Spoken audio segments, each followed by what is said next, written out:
There's a beaver right there.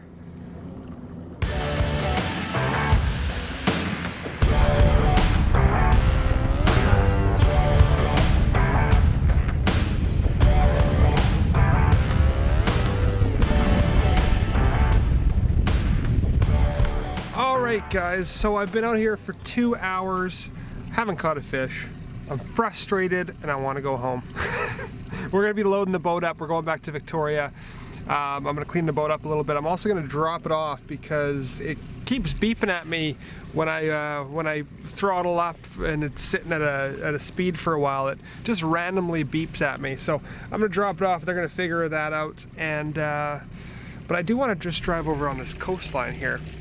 I've got a friend who lives over there, and I think that I can see where he lives. Other than not catching fish and my boat's broken, I'm doing good. I'm doing good. I just think it's a minor fix. And then once I bring it back to the boat back to Victoria, I think my next day off I'm going to put it in the ocean and maybe go drop some crab traps and do a little big fish fishing with all the fishing rods that guy left me. I mean, if you can't catch the small ones, you're meant to catch the big ones, right? That's how it works. So my friend lives in one of these trailer parks along the water, or RV parks. I actually think they're classified as an RV park. And I was asking him about it, and it kind of looks like this. See all those are more like, well, there's some RVs, but those are more like trailer homes. But he said that the price tag for a lot without a trailer on it is about $120,000. So I started asking him a little bit more about it, because that's a reasonable price, you know, that's a very affordable price. But a lot of these places along Lake Cowichan, my understanding is that you can't live in them full time, which to me is the oddest thing, because you buy a piece of, well, you don't actually buy the piece of land, you become a shareholder. So say there's like 40 RVs in there, you own 1/40th of the whole place, I guess, but you can't stay there all year round. So it kind of defeats the purpose of having a place. I mean, I couldn't imagine, I get it for people who have summer homes or summer trailers, but to pay that amount of money and then not be able to go to your house or to bring your trailer to your essentially piece of land, I don't really like that very much. And I think the reason that they do it is for tax purposes, because if you let people stay there year round, you have to pay like a residential tax. But if you just let them stay there for a season, and most people of course have summers off or stay in the summer, for me it would be the opposite. I'd actually stay in the winter. But yeah, it's just kind of a financial reason. So something I learned.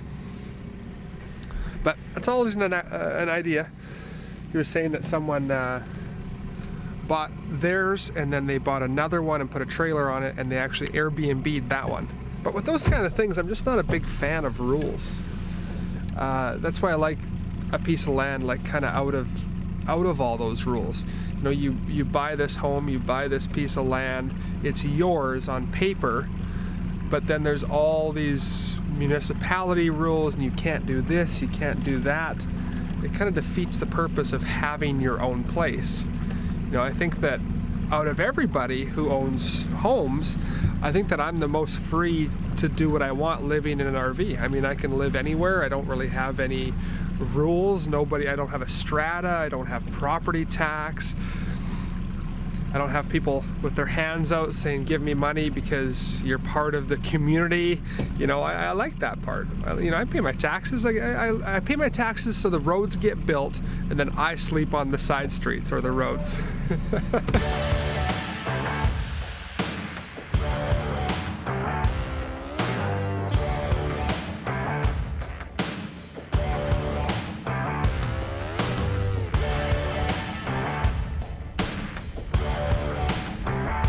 Sorry guys, the camera died right when I was doing that time lapse.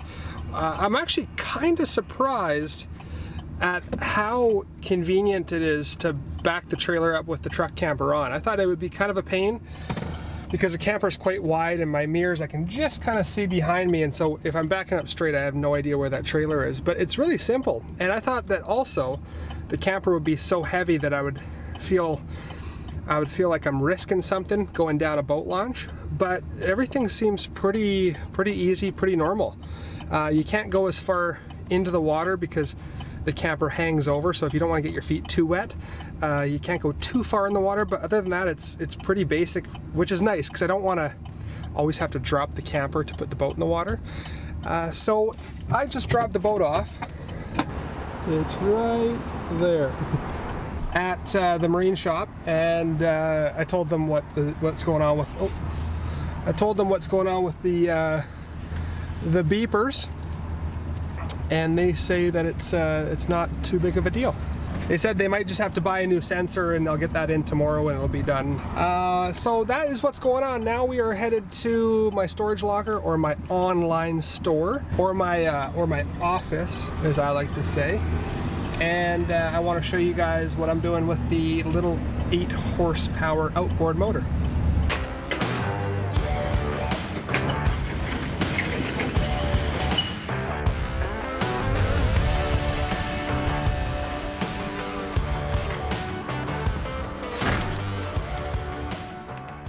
Isn't it interesting that when you have space, you just like subconsciously fill it up with stuff?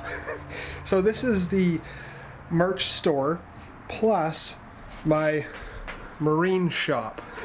We got tools laying by the shirts and the mugs. Oh no, I don't have any mugs. Oh, sorry. So this is the 8 horse outboard, and that came with the boat. And this is the leg of it. So I got it here, and I was like, I just want to see if it runs. So I pulled it over a couple times, and it actually fired up, and then it started smoking a whole bunch. Because I think that it was hooked up to old fuel. There's probably been oil sitting in the carbs for a long time. So it was just, it was actually like I just turned a smoke machine on. So much smoke.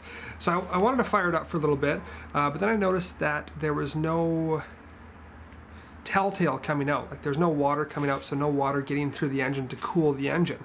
So I shut it off, and I've been watching a lot of a YouTube channel. It's called Dangar Marine, and he is the best. He teaches you how to fix everything about an outboard engine. And so I kind of got onto him when I was looking to repair this, and through the knowledge that he gave me, I was like, oh well, the impeller probably doesn't work. Sure enough, I took the leg off, and the impeller is fine wherever it is. Oh, there's the impeller right on it. This corrosion right here was stopping the impeller from actually moving, and so I'm gonna basically take this engine apart. I'm gonna fix that. I'm gonna go and learn how to clean out the carbs. I'm gonna just kind of use this engine as like a test engine to learn a little bit more about outboards and get to a point where I'm comfortable working on my own outboard. Now, 2-stroke motors are a little bit easier to work on than 4-stroke motors or fuel-injected motors, carbureted engines. But I think that this will be a real fun task to get this up to par and to get this running. And then one of two things I can do with it. I could put it on my inflatable, because I'm selling my inflatable. I still haven't sold it, but it's up for sale. I can combine it, so it's an inflatable and an 8 horse, which would be perfect for that inflatable, or I can just sell them separately, and that way I can get a little bit of money back from the boat purchase. Or I don't know yet, but I might put this back on the boat I have right now. Just, it's always nice to have kind of a secondary engine, especially if you're out in the ocean. And the big 60 horse doesn't go that slow for trolling, and so this would be a bit of a better trolling motor, and you'd save some fuel. So yeah, I just thought I would show you guys what's going on here. I'm really excited about it when I took this leg off. It's fun because all these components are so small that you can just put them on a desktop and start working away on them, and reasonably cheap parts. So it's just fun. I've always kind of wanted to tinker with something, to learn something. Vehicles, I just find them kind of difficult to work on. Just don't really make sense to me, but this outboard makes a lot of sense to me. So very excited to do that. Kind of cool, eh?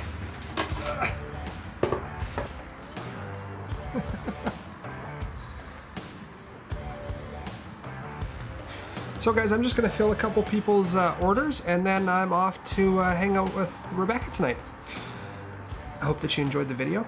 And this video is the last video that's sponsored by Harvest Host, so I want to give a huge thank you to you guys for sponsoring these videos.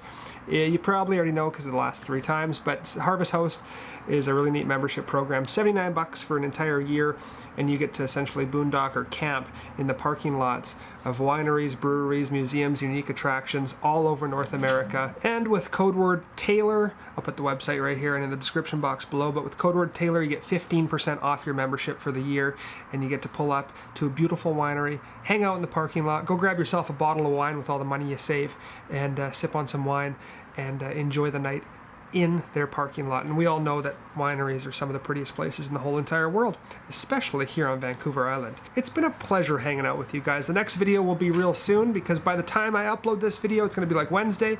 I'll have 2 more days of work and then the weekend. I think we're going to do some ocean fishing, and I really want to go do some camping soon.